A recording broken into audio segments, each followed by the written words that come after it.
Saber Direito desta semana é sobre direito trabalhista. Você vai saber mais sobre a competência da Justiça do Trabalho, as partes do processo, a petição inicial e muito mais. As aulas são com o professor Diogo Reis.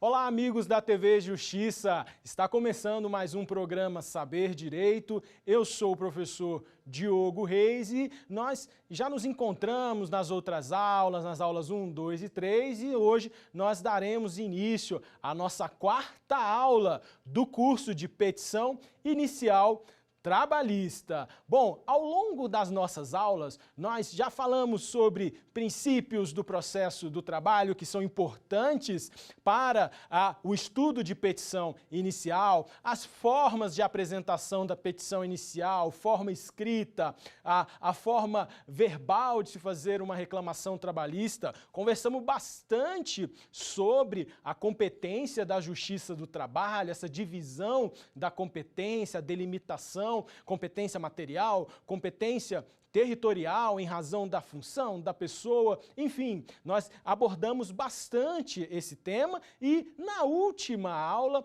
nós falamos sobre as partes do processo. Falamos sobre partes do processo, falamos sobre capacidade de ser parte, capacidade processual, a capacidade postulatória, jus postulandi, substituição processual, litis, consórcio, grupo econômico, enfim, muito conteúdo aí nas primeira, segunda e terceira aulas. Hoje nós iremos para a nossa quarta aula. E na quarta aula, veja, uma aula extremamente importante e técnica para nós aprendermos a fazer bem uma petição inicial. Nessa aula de hoje, nós trataremos sobre os requisitos da petição inicial. Quais são os requisitos que devem ser observados, que estão previstos na legislação, para que nós possamos fazer uma petição inicial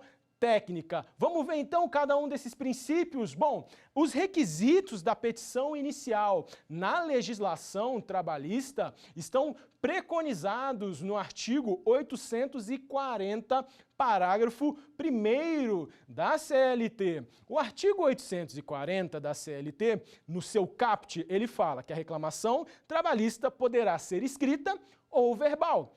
E o parágrafo 1º do artigo 840, ele fala que, sendo escrita a petição inicial, deverá conter a designação do juízo, a qualificação das partes, uma breve exposição dos fatos de que se resulte o dissídio. Temos também que ter um pedido que é certo, determinado e com a indicação do valor, né? E também precisamos colocar a data e a assinatura do reclamante ou de seu advogado, seu representante.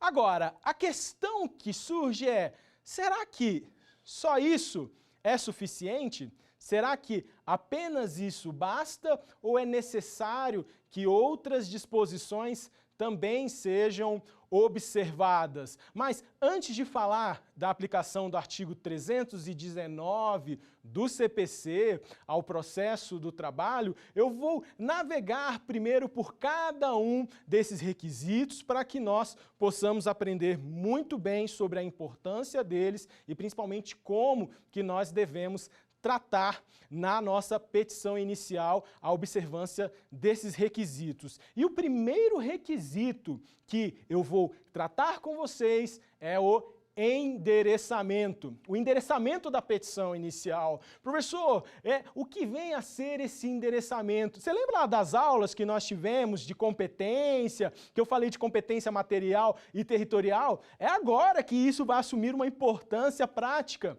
Por quê? Porque o endereçamento vai demonstrar justamente qual é o juízo competente para analisar a sua petição inicial. Imagine que você fizesse uma petição inicial sem estar endereçado lá em cima a autoridade que seria competente para julgar. Como fosse uma cartinha. Falei, excelência, aconteceu esse problema aqui e tal, e eu quero que seja pago esse direito para mim. E tal. Imagina se fosse dessa forma.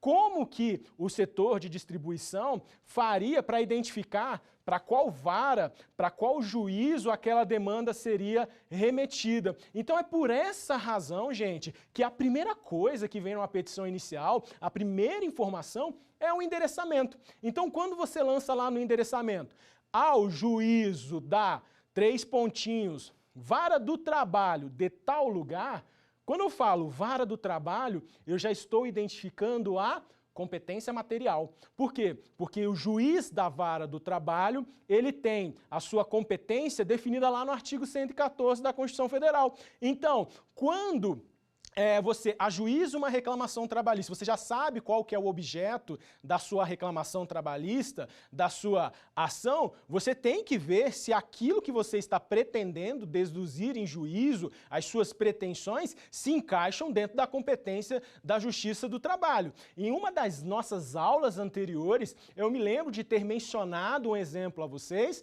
naquele caso em que o trabalhador, ele busca o reconhecimento de vínculo empregatício, mas, ao mesmo tempo, ele busca a dissolução de uma sociedade empresária porque ele foi induzido pelo dono da empresa a compor o quadro societário. Então, essa discussão a respeito de dissolução de sociedade empresária vai se dar lá na Justiça Comum, não na Justiça do Trabalho. O reconhecimento do vínculo empregatício, sim. Então, por isso que é fundamental a gente entender qual que é a matéria que está sendo tratada ali, para nós darmos o direcionamento correto. Da mesma forma, quando você coloca vara do trabalho de tal lugar, você está definindo a competência territorial. E a competência territorial nós já tratamos também na nossa segunda aula, lá para trás, quando nós falamos das disposições do artigo 651 da CLT, que tem como regra que o local da prestação de serviço é onde deverá ser ajuizada a ação. Vocês se lembram disso, nós já falamos na nossa segunda aula, não é mesmo? Então, quando você coloca lá vara do trabalho de tal lugar, você nada mais está fazendo do que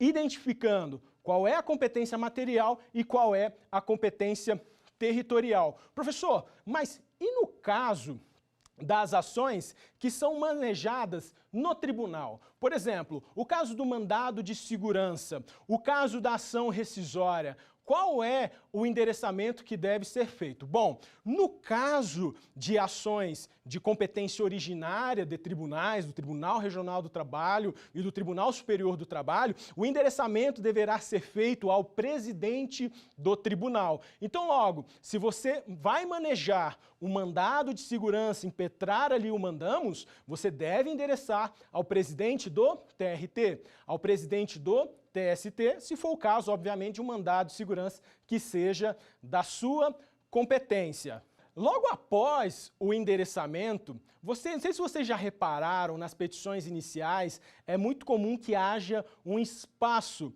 entre o endereçamento e a qualificação das partes. Sabe para que servia esse espaçozinho entre o endereçamento e a qualificação das partes? Porque ali o juiz fazia o saneamento.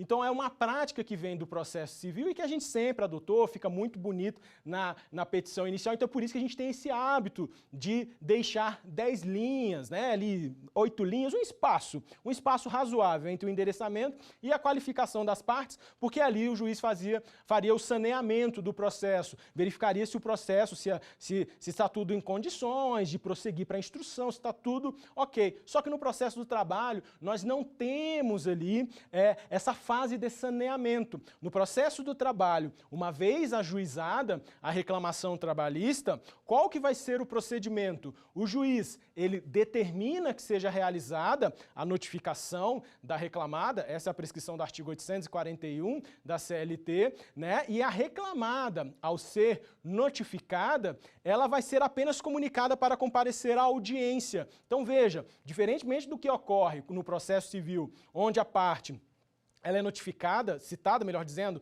para apresentar a sua defesa no prazo de 15 dias, no processo do trabalho, ela é notificada para comparecer a uma audiência inaugural. E essa, obviamente, pelas disposições do artigo 841 da CLT, deve ser respeitado aí o que nós chamamos de quinquídio legal. É o prazo de 5 dias que deve haver entre o recebimento da notificação e a realização da audiência. Então, veja, no processo do trabalho, quando o reclamado apresenta a sua defesa, que é na audiência inaugural, a coisa já está rolando já. O juiz, ele recebe, primeiro ele faz, obviamente, a proposta de conciliação, verifica se existe alguma possibilidade de acordo entre as partes, e não tendo esse acordo, o juiz, ele recebe a defesa e já passa para a produção probatória. Então, não há, num primeiro momento ali, o saneamento do processo, tal como ocorre no processo civil. Então, esse espaço entre o endereçamento e a qualificação das partes, ele é mais uma questão de estilo, de costume, de um hábito. Mas, professor, você está falando de qualificação. O que é essa qualificação das partes? Novamente, olha só a técnica aparecendo, como é importante a gente ter estudado todo aquele conteúdo das aulas passadas. Lembra que eu falei aqui nas nossas aulas sobre as partes do processo? Então, a qualificação, ela vai servir justamente para que você individualize as partes, você identifique quem são elas. Imagina o seguinte: quantos Raimundos Nonatos da Silva existem aí a esse Brasil afora? Então, se você colocasse só Raimundo Nonato da Silva, imagino eu que pelo menos haveria 1 milhão de pessoas aí com esse nome. Então, logo, seria praticamente inviável você dar segurança jurídica, garantir a segurança jurídica ali. É uma situação como essa. Por quê? Porque deve ser individualizada as partes de modo que eu possa identificar com clareza que essa ação, a titularidade dessa ação é de fulano de tal. Então, por exemplo, o Código de Processo Civil prescreve lá no seu artigo 319 que a qualificação das partes conterá o nome completo, a nacionalidade, o estado civil, a profissão, lá o CPC ainda fala em filiação, CPF, RG, o endereço eletrônico, o endereço completo com o CEP. Então, são todas informações importantíssimas para que nós identifiquemos qual é a parte que está compondo aquela ação. O mesmo cuidado se deve ter quando nós qualificamos a reclamada. Porque o reclamante, ele tem todas essas informações, então é muito tranquilo, é fácil dele identificar isso no processo. O problema é quando a ação ela é manejada contra uma reclamada onde não se tem uma riqueza tão grande de dados. Então, por exemplo, o fato de o reclamante não ter conhecimento a respeito do CPF, do CNPJ e do endereço completo com o CEP, não é que isso vai inviabilizar o exercício do seu direito de acessar a justiça. Ele irá acessar a justiça. Porém, existe um risco grande de que aquela parte não seja a do processo. E uma vez que aquela parte não é a do processo, o que pode acontecer? A alegação de legitimidade da parte. A parte legítima é uma condição da ação, uma condição da ação. Então, não basta simplesmente você indicar o nome de uma parte qualquer lá na petição inicial. Na verdade, tem que ser uma petição inicial que indique, de fato, a parte que é legítima para figurar no polo. Isto é, a parte que está no polo é a titular do direito, aquela que entende-se que é a titular do direito, e aquela que entende-se que deva cumprir a obrigação. Então, essas situações em que tem nomes assemelhados, homônimos e tal, é muito importante que se faça a correta indicação desses dados. A correta indicação desses dados evita a protelação desnecessária do feito. Muitos casos, por exemplo, por mais que se saiba exatamente as informações das partes, mas não se tem tanto conhecimento a respeito do endereço da parte, às vezes nós encaminhamos a notificação e não dá certo, volta ali com a informação de que é desconhecido, mudou-se e tal, faz com que nós criemos um esforço muito grande para poder fazer a composição ali da lead, porque a outra parte ela precisa tomar conhecimento de que existe uma ação sendo manejada contra ela. Isso aí é algo imprescindível, a parte ela tem que ser citada. Então, normalmente, nesses casos em que se desconhece o paradeiro do executado, a legislação traz como alternativa que a citação ela seja feita pela via editalícia, mas a gente sempre tem que ponderar, ter esse cuidado, porque pode ser que às vezes o processo corra à revelia e a reclamada lá na frente se manifeste, seja por meio de uma ação rescisória, informando que, olha, eu nunca estive nesse endereço aí e tal, na verdade eu sempre estive em tal lugar, então tem que se anular o processo, não tem nada de revelia não, tá? Eu sempre estive aqui paradinho nesse lugar, então é por isso que é importante, é necessário que nós tenhamos o máximo possível de conhecimento a respeito das informações das partes.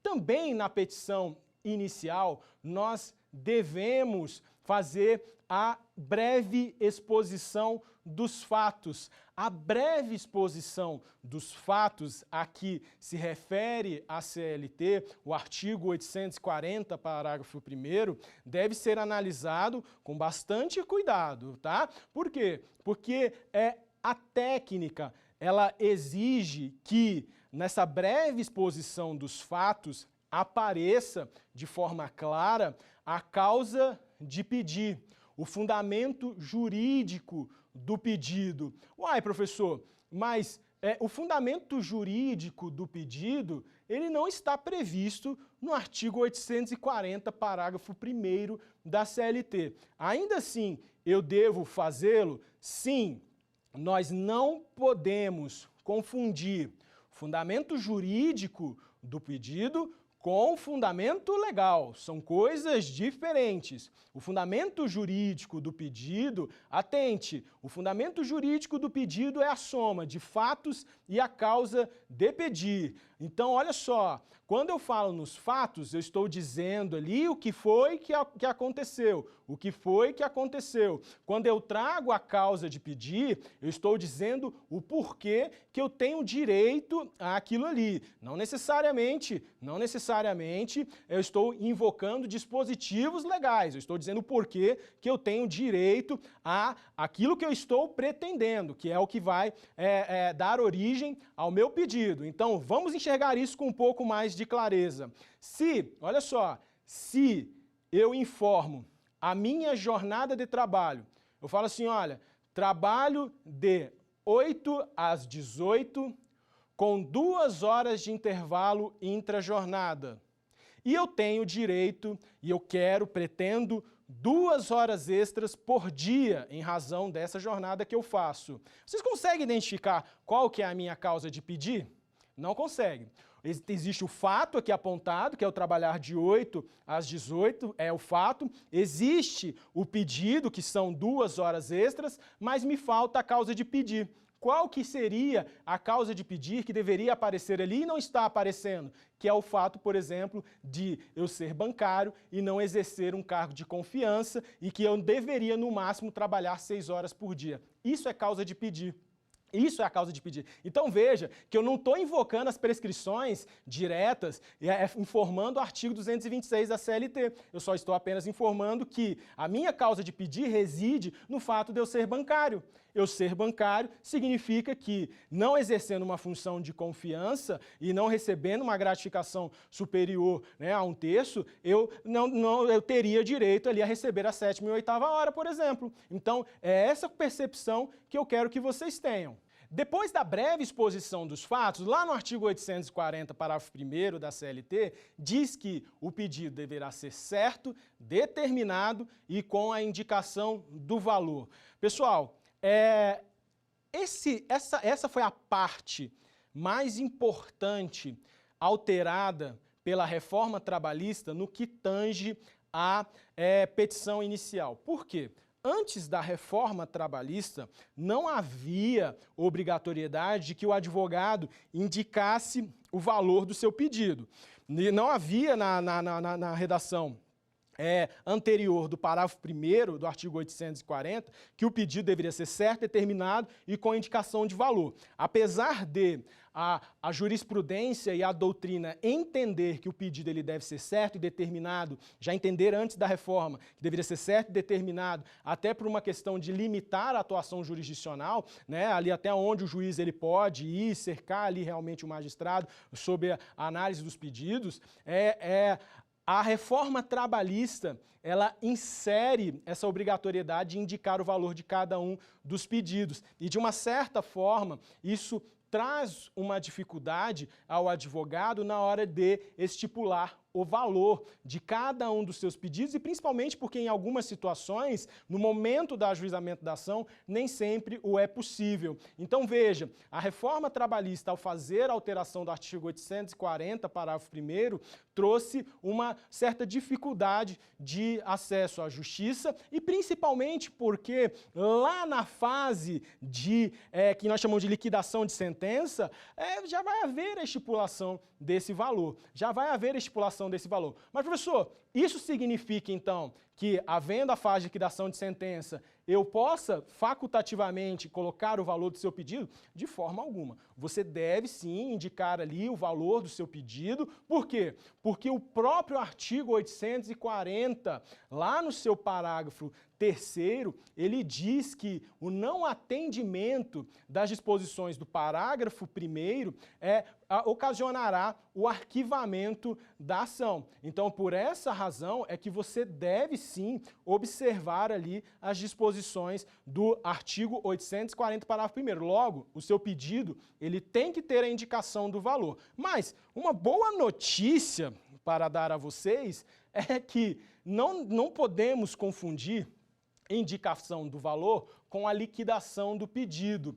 A indicação do valor é a mera indicação do quanto que aquele pedido vale, enquanto que a liquidação é a discriminação, é o detalhamento de como que você fez essa conta. Eu não quero dizer aqui que você não deva fazer uma conta que se aproxime da realidade. Só estou dizendo que não é necessário que você anexe uma memória de cálculo como forma de justificar o valor que está sendo indicado na sua petição inicial. Então, pessoal, como uma forma sempre interessante de solidificarmos aquilo que nós aprendemos no nosso curso, vou chamar aqui o nosso quiz. Vou colocar na tela uma questão para que nós possamos analisá-la. Vamos lá?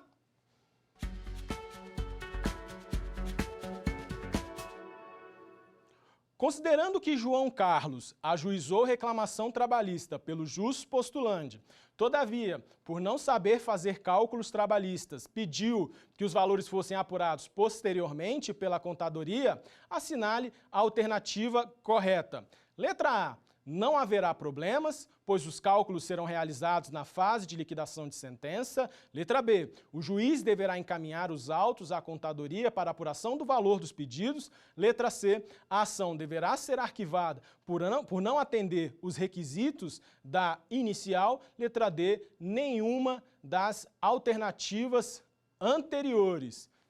Então, a resposta correta é a letra C de casa. A ação deverá ser arquivada por não atender os requisitos da inicial. Mas aqui eu quero chamar a atenção de vocês para o seguinte: essa análise que nós estamos fazendo está levando em consideração a letra fria da lei. A letra fria da lei, de que o não atendimento das exigências do artigo 840, parágrafo 1º, ocasionará o arquivamento da ação. Isso não significa que, na prática, o juiz ele não determine a possibilidade de se fazer a emenda à petição inicial para que esses pedidos eles sejam ali retificados, haja a indicação do valor. Pode ser que isso aconteça na prática, no dia a dia. Mas, como se trata de reforma trabalhista, de uma legislação que está vigorando há pouco mais de 2 anos e que ainda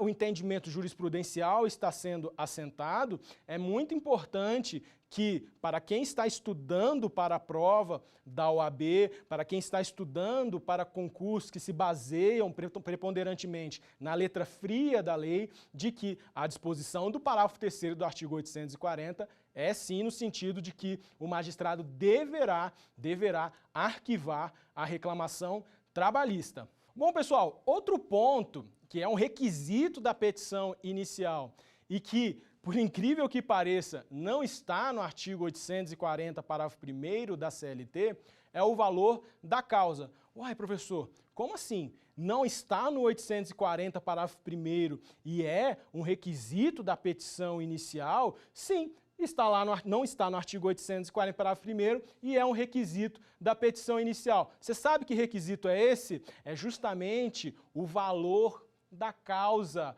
o valor da causa. Mas, professor, se não é um requisito que está previsto no artigo 840, por que a gente deve aplicar ele? Simplesmente porque no processo do trabalho, as disposições do Código de Processo Civil se dão de forma subsidiária e supletiva. Logo, havendo omissão do texto ou uma incompletude, uma lacuna, é possível sim que nós façamos a aplicação do Código de Processo Civil. E, nesse caso, o valor da causa não só é compatível com o processo do trabalho, como imprescindível a ele. Isso porque existem várias passagens da própria CLT que se baseiam no valor da causa para determinar providências. Por exemplo, nós sabemos que o procedimento a ser escolhido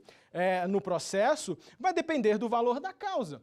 Nós temos, na Lei 5584 de 70, o rito sumário, que são aquelas ações que não excedem até 2 salários mínimos, que não excedem a 2 salários mínimos, irá tramitar no rito sumário. As ações que não excedem a 40 salários mínimos tramitarão no rito sumaríssimo e as ações que excedem a 40 salários mínimos no rito ordinário. Então, como é que nós, sem saber ali o valor da causa, vamos estipular o procedimento? Não tem como. A mesma coisa em relação à fixação das custas. As custas, elas também podem ser fixadas em razão do valor da causa. Por exemplo, no caso da extinção do feito sem resolução de mérito, as custas serão fixadas sobre o valor da causa. Está lá no artigo 789, parágrafo 2º. Também no caso de ser julgado totalmente improcedente, o pedido vai ser fixado de acordo com o valor da causa. Então, o valor da causa é algo importante e necessário para o processo. Então, o fato de não estar previsto expressamente no artigo 840, parágrafo 1º, não significa que ele não seja um requisito da petição inicial. Tem que constar, sim, na petição inicial. Inclusive, o Tribunal Superior do Trabalho, quando editou a Instrução Normativa número 39 de 2016, ele se manifestou acerca da aplicação do artigo 292 do CPC, no que se refere à indicação do valor do pedido ali no caso de pedido de dano moral, que não basta que você faça o pedido de dano moral e coloque para o juiz arbitrar. Então, ao colocar dessa forma, o TST admitiu que é sim requisito da petição inicial o valor da causa. Então, pessoal, já que o valor da causa é um requisito da petição inicial, uma dúvida que surge então é, professor, como que eu fixo o valor da causa? Como que eu faço para estipular ali o valor da minha causa? Olha só, pessoal, com o advento da reforma trabalhista, onde se passou a exigir que houvesse a indicação do valor dos pedidos, o que você deve fazer quando existe pedidos cumulados? Você vai pegar o valor de cada pedido, vai somar ele e vai atribuir o valor da causa. O valor da causa. Normalmente, as reclamações trabalhistas, elas não têm um pedido só. São vários pedidos, daqui a pouco nós vamos falar um pouquinho mais sobre os tipos de pedido, mas normalmente são mais de um pedido que são formulados ali na reclamação trabalhista. Quando nós estamos diante de uma ação meramente indenizatória, a gente tem que colocar ali o valor da indenização. Quando se trata de pedidos cumulados, acumulados a soma de todos os seus pedidos. Então, por exemplo, se eu estou pedindo horas extras, adicional de insalubridade, estou pedindo ali um adicional noturno e outras coisas, verbas rescisórias e tal, eu vou somar todos esses pedidos e é isso que vai fixar ali o valor da minha causa. Quando eu estiver diante de pedidos alternativos, por exemplo, nós sabemos que o adicional de insalubridade, ele não pode, como regra, como tese que prevalece, ser cumulado com adicional de periculosidade. Então, quando você coloca como pedido alternativo ou a insalubridade ou a periculosidade, você deverá indicar aquele de maior valor. Nós temos também pedidos que são subsidiários.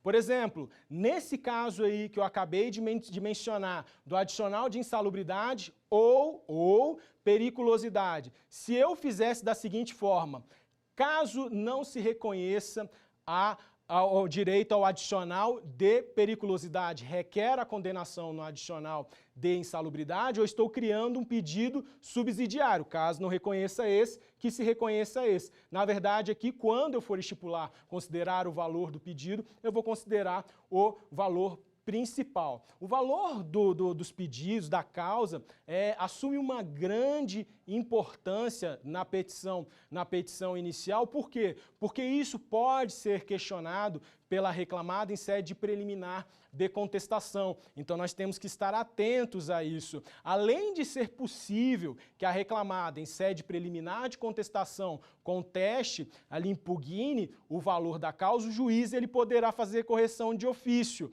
Então, ou seja, se, por exemplo, a sua ação ela está num valor acima daquilo que seria o adequado, o juiz ele pode sim mandar retificar. Mas, professor, por qual razão o juiz ele determinaria a retificação do valor da causa ou então o reclamado impugnaria, já que existe a fase de liquidação de sentença? Muitas das vezes, existe uma estratégia no processo que pode ser utilizada pela parte por meio do valor da causa. Então, por exemplo, nós sabemos que o rito sumaríssimo, ele possui algumas limitações quanto ao número de testemunhas, que só são 2 testemunhas, enquanto que no rito ordinário são 3. Nós sabemos que o rito sumaríssimo possui algumas limitações em relação à interposição de recurso de revista, no caso do rito ordinário é mais ampla a possibilidade. Então, num caso em que a reclamada perceba na sua estratégia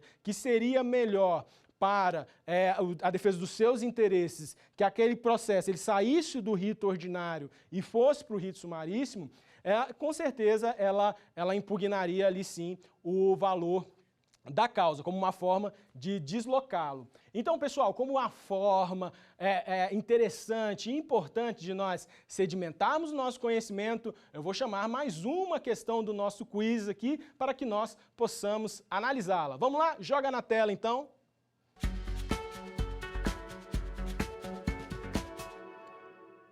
Com relação ao valor da causa, assinale a alternativa incorreta. Não é obrigatório, pois não constitui requisito do artigo 840, parágrafo 1º da CLT. B. É necessário para definir o procedimento adotado. C. Serve como base para a fixação de honorários advocatícios. Letra D. É fixado de acordo com o somatório dos pedidos. Essa aí tá facinha, né? Tá mamão com açúcar. Vamos conferir a resposta, então, que nós acabamos de falar sobre ela? No caso aí, a nossa alternativa correta ou incorreta é a letra A.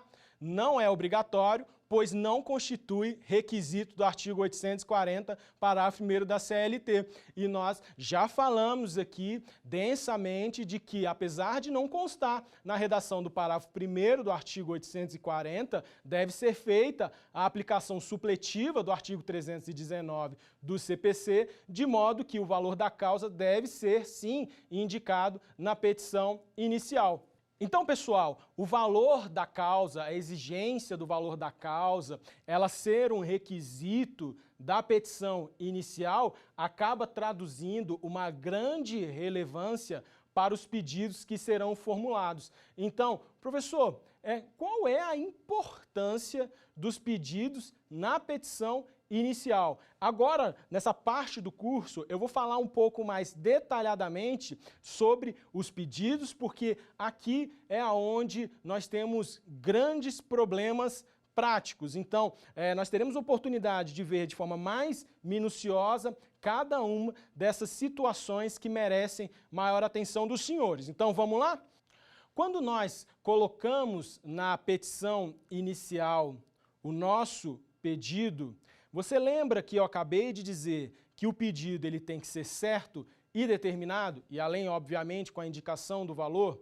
Lembra disso? Olha só, pessoal, quando eu coloco, muita atenção, quando eu coloco que o pedido é certo e determinado, eu estou indiretamente limitando a atuação do magistrado. É como se eu estivesse colocando aqui limites, uma parede de atuação. Como assim, professor? Por exemplo, o que é um pedido certo? Um pedido certo é aquele que você indica com precisão aquilo que você quer. Eu quero horas extras. Horas extras é o pedido certo.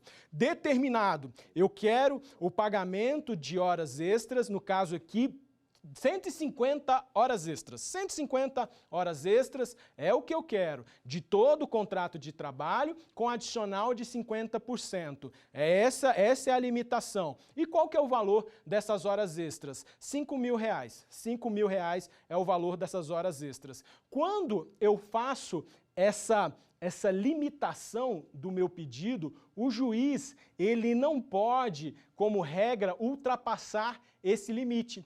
Se eu peço horas extras, ele não pode me oferecer uma tutela diferente. Por exemplo, ele não poderia, hora extra não, mas você tem direito a adicional noturno. Não poderia fazer isso. Por quê? Porque não foi o que eu pedi. Eu não coloquei isso no meu pedido. Também, por exemplo, se o juiz entender que não são devidas só 150, mas são devidas 200 horas extras, ele não pode fazer isso. Também está limitado a 150 horas extras. Ele não pode chegar e colocar mais do que isso. E um outro ponto interessante, que ainda é alvo de controvérsias na doutrina e na jurisprudência, é que, em relação ao valor do pedido, quando ocorre a apuração na liquidação de sentença, se eventualmente, por exemplo, no nosso caso, fosse apurado o valor de R$7.000, deveria haver um corte ali para ajustar os 5.000 que foram pleiteados. Então,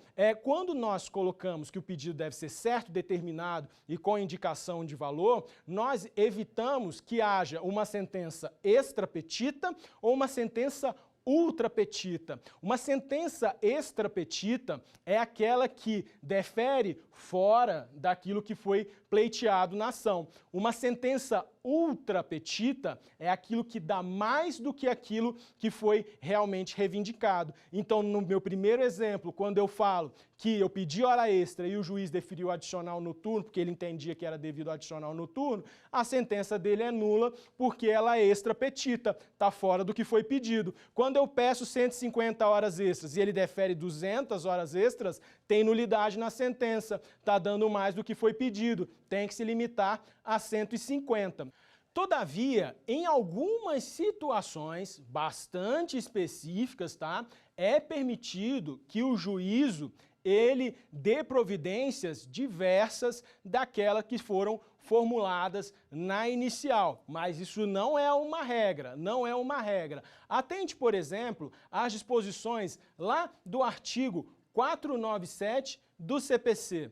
O artigo 497 do CPC, ele diz que na ação que tenha por objeto a prestação de fazer ou de não fazer, o juiz, se procedente o pedido, concederá a tutela específica ou determinará providências que assegurem a obtenção de tutela pelo resultado prático equivalente. Professor, cita um exemplo para a gente na área trabalhista. Com certeza. Na área trabalhista, é muito comum que as partes ingressem com ações, por exemplo, pedindo a anotação de baixa do contrato de trabalho na CTPS, na carteira de trabalho. Além disso, a parte vai lá e pede para que a empresa seja condenada a entregar as guias para ela acessar o fundo de garantia e o seguro-desemprego. Nesse caso, imagine que o processo ele tenha corrido à revelia, ou seja, a empresa ela foi revel e aí não apareceu no processo, não apresentou defesa nem nada disso.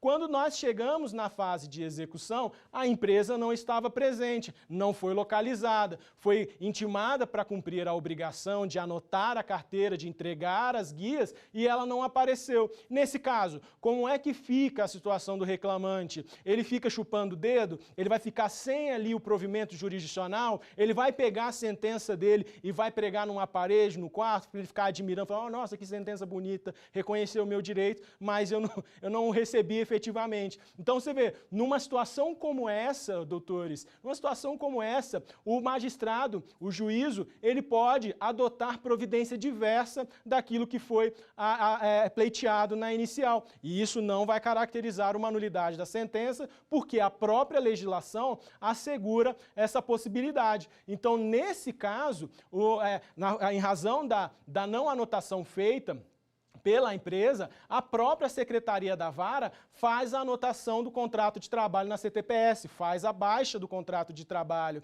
Nesse caso também, o juiz ele confecciona um alvará para que o empregado tenha acesso ao seu fundo de garantia, para que o empregado tenha acesso ao seguro-desemprego. Então, perceba, a providência não estava ali sendo pleiteada na ação e, mesmo assim, o juiz ele pôde fazer. Por quê? Porque nós estamos tratando de uma obrigação de fazer. E isso é muito importante. Obrigação de fazer ou obrigação de não fazer. Se fosse uma obrigação de pagar, aí nós já teríamos um problema. Bom, agora nós vamos falar um pouquinho sobre a classificação dos pedidos. Como eu disse a vocês anteriormente, na Justiça do Trabalho é bastante comum que os pedidos sejam cumulados, mas pode haver também a possibilidade de haver um pedido simples. O que é um pedido simples? É um pedido só na ação. Então, por exemplo, naqueles casos em que o empregado ele tão somente objetiva a anotação do contrato de trabalho na sua CTPS, é um pedido só, é só isso que ele quer. Eu quero que seja anotado o meu contrato de trabalho. Isso é um pedido simples. Agora, no caso dos pedidos cumulados, que esses sim, em grande parte, acontecem na Justiça do Trabalho, eu costumo falar para os meus alunos que na petição inicial a gente faz pedidos de A a Z, esses sim são pedidos cumulados, são pedidos que se acumulam. E é importante a gente saber essa diferenciação de pedidos simples e pedidos cumulados, principalmente para a fixação do valor da causa. Quando nós fixamos a causa em ações que existem pedidos cumulados, nós devemos considerar o somatório do valor desses pedidos. Mas é muito importante que nós darmos atenção às prescrições do artigo 327, parágrafo 1º do CPC. Por quê? Em se tratando de pedidos cumulados, existem algumas compatibilidades que devem ser observadas ali. Então, veja só, no caso de pedidos cumulados, primeiro, eles têm que ser compatíveis entre si.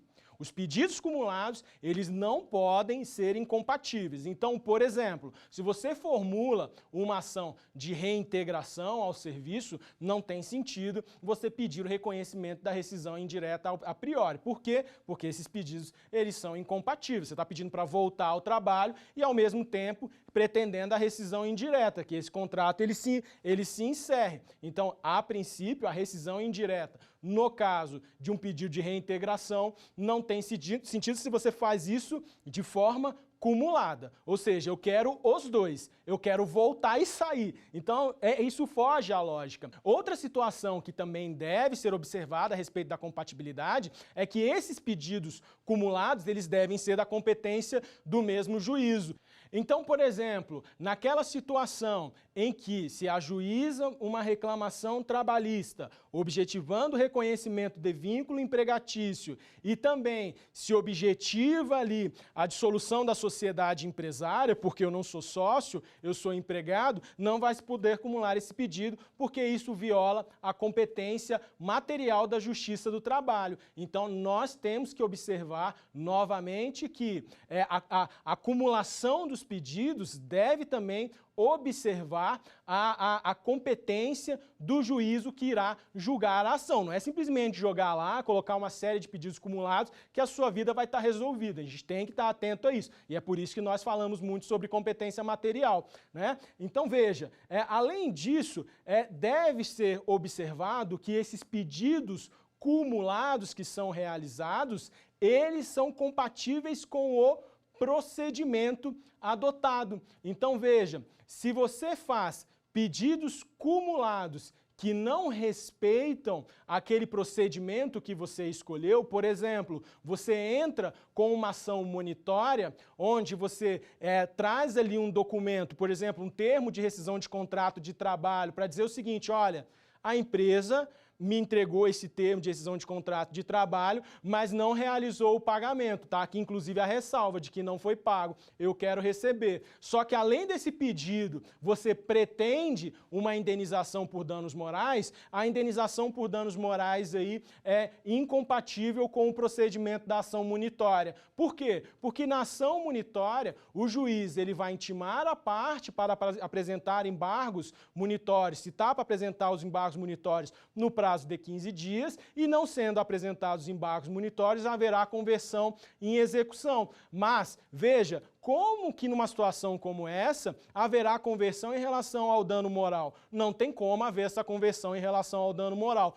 É necessário que se instrua o processo, que se verifique se ocorreu de fato aquele episódio ou não. Então não dá para ficar no procedimento da ação munitória. Então, uma vez identificado pelo magistrado que a acumulação desses pedidos não se compatibilizam com o procedimento, o magistrado deverá direcionar isso para o rito comum, no caso aqui, o rito ordinário ou o rito sumaríssimo, enfim, sair do procedimento específico, que no caso ali seria o procedimento da ação munitória. E essa previsão está lá no Código de Processo Civil. O artigo 327, parágrafo 2º do CPC, ele fala que o não atendimento, quando houver um pedido incompatível com o procedimento, deverá ser ajuizado, deverá a ação tramitar no procedimento comum.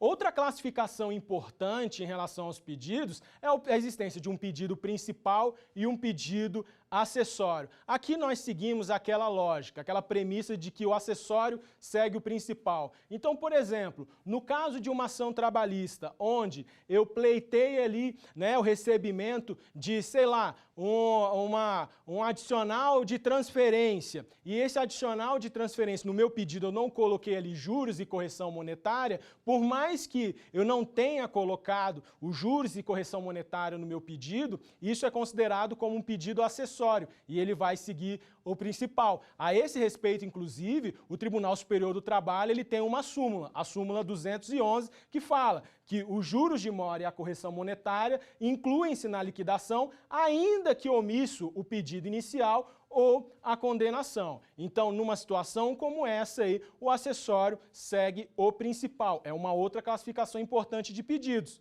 Temos ainda a possibilidade de se fazer pedidos alternativos.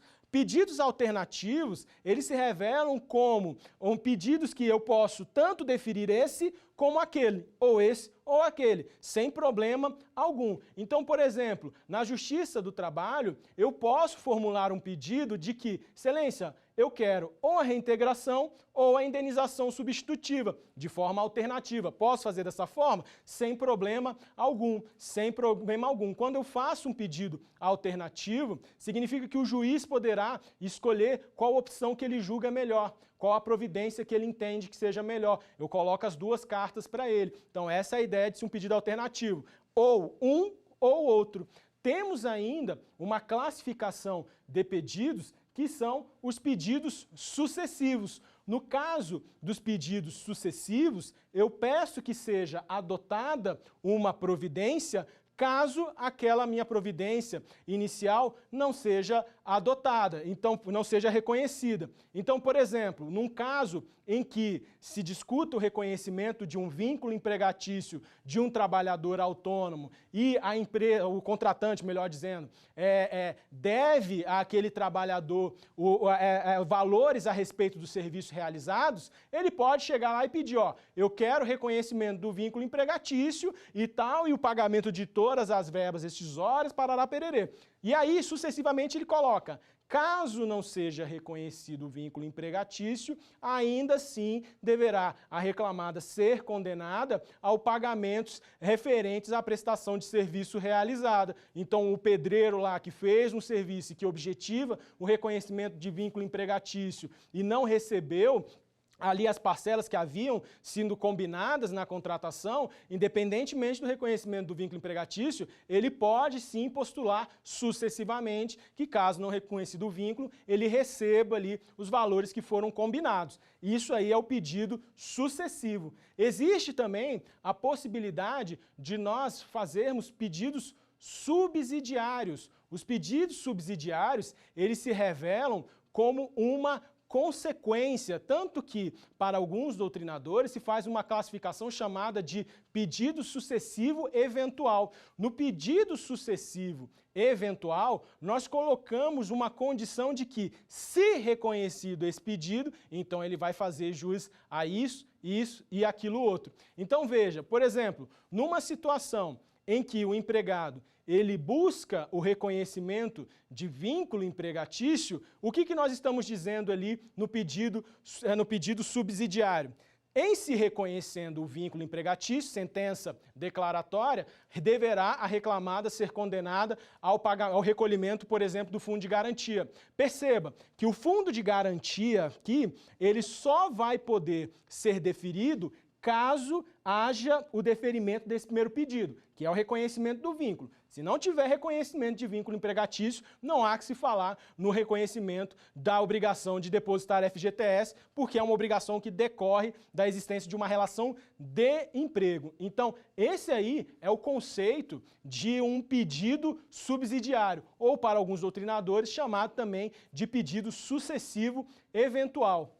Temos ainda a possibilidade de se ter um pedido implícito. Mas, professor, o senhor não falou que o pedido tem que ser certo, determinado e com a indicação de valor? É verdade, mas em alguns casos a jurisprudência admite o pedido implícito. O maior exemplo disso está justamente na súmula 396 do TST, que fala sobre estabilidade provisória, lá no inciso 2º, quando diz: não há nulidade por julgamento extra petita da decisão que deferir salários quando o pedido for de reintegração, dados os termos do artigo 496 da CLT. Então, nessa hipótese da súmula, o que ele está dizendo? Se pleiteou ali, por exemplo, apenas a reintegração ao serviço do dirigente sindical, o dirigente sindical foi dispensado sem justa causa, não poderia, ele goza de estabilidade, foi dispensado, entra com ação, pede reintegração, mas passa o período da estabilidade dele. A estabilidade dele é provisória, como bem sabemos. Então, passado o período da estabilidade provisória, o fato dele não ter pedido a indenização substitutiva dos salários do período estabilitário não impede que o juízo reconheça esse direito. Então, ainda que ele não tenha formulado, o juiz poderá deferir sem que isso se caracterize como uma sentença extra petita, uma sentença nula por estar fora daquilo que foi pleiteado. Então, pessoal, vamos para a nossa última pergunta, a nossa última questão, para poder assentar essa matéria na nossa cabeça. Vamos ver então? Joga o quiz na tela.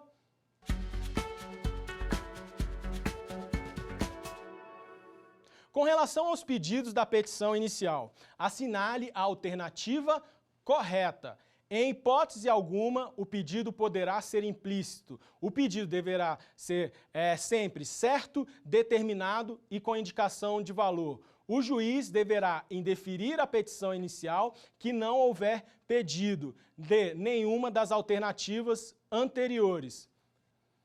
E aí, pessoal, já temos então a resposta? Vamos conferir? Letra C. O juiz deverá indeferir a petição inicial que não houver pedido. Então, pessoal, por que nesse caso o juiz ele tem que indeferir a ação? Justamente porque faltou ali um requisito, o pedido. Lembra lá dos elementos da ação? Partes, causa de pedir e pedido? Cadê esse último aqui? Não tem pedido. Ora, se não tem pedido naquela ação, qual vai ser a providência jurisdicional a ser adotada pelo magistrado? Nenhuma, está ali aberto, ele só contou uma história e não pediu absolutamente nada. Inclusive, a petição inicial em que não tem um pedido formulado, deverá ser indeferida por ser considerada inepta. Está lá no artigo 330, inciso 1º do CPC. E o parágrafo 1º do artigo 330 traz lá o conceito de inépcia da petição inicial. Nós vamos falar isso um pouco mais para frente nas próximas aulas. Então, pessoal, nessa nossa aula de hoje, nós aprendemos sobre o endereçamento da ação, sobre a qualificação das partes, sobre a causa de pedir, sobre os pedidos, sobre o valor da causa, todos esses considerados como os requisitos para se fazer uma petição inicial. Nós temos também como requisito da petição inicial, que está previsto lá no artigo 840, parágrafo 1º, a necessidade de se lançar a data e a assinatura do reclamante ou reclamado. É óbvio que agora, pela implementação do processo judicial eletrônico, essa assinatura, em boa parte, ela não ocorre mais fisicamente, apenas de forma eletrônica. Então é isso, pessoal. Nos vemos num próximo encontro. Bons estudos e até lá!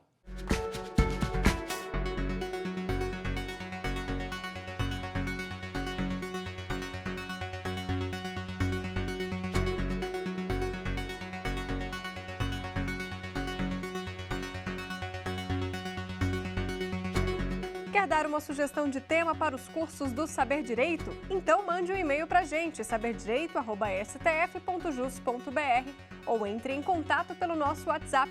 O número é esse que aparece na sua tela. Você também pode estudar pela internet. É só acessar tvjustiça.jus.br ou rever as aulas no nosso canal do YouTube, TV Justiça Oficial.